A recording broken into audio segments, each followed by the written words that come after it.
du droit. Le droit utilise le mot d'entreprise. Mais vous savez que la première apparition du mot entreprise dans le droit, c'est dans le droit du travail. Parce que vous n'avez pas besoin du concept d'entreprise pour théoriser la société.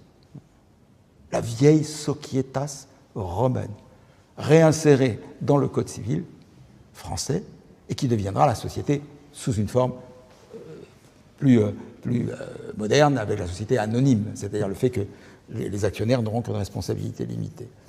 Mais le mot d'entreprise n'a pas de statut en droit, sauf, par exemple, lorsque on dit chef d'entreprise, et ça c'est du droit du travail, et en gros, le chef d'entreprise, c'est le délégué de la société personne morale détentrice de l'activité en question.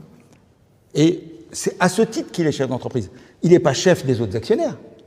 Vous voyez, si vous dites un chef d'entreprise, il y a quelque chose comme une espèce de groupe humain, et ce groupe humain a désigné un chef, ça ne marche pas. Ça marche pas, parce que les actionnaires peuvent le révoquer, mais les gens du travail ne peuvent pas révoquer leur patron, leur chef d'entreprise. Donc on a là découvert, en gros, que l'objet entreprise, et c'est ça qui était très intéressant, eh bien, il est né avec la renaissance des sciences de gestion à la fin du XIXe siècle.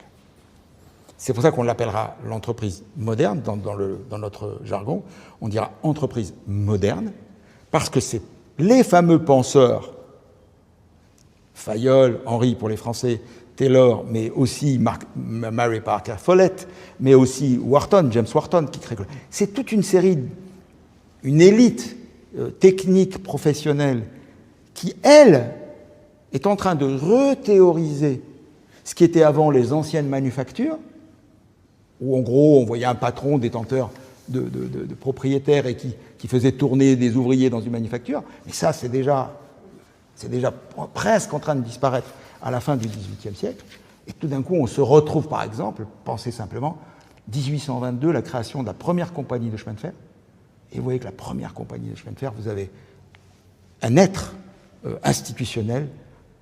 Voilà, il suffit que je dise ça pour se dire, 20 ans après, 30 ans après, elles sont pratiquement aussi puissantes que les GAFA.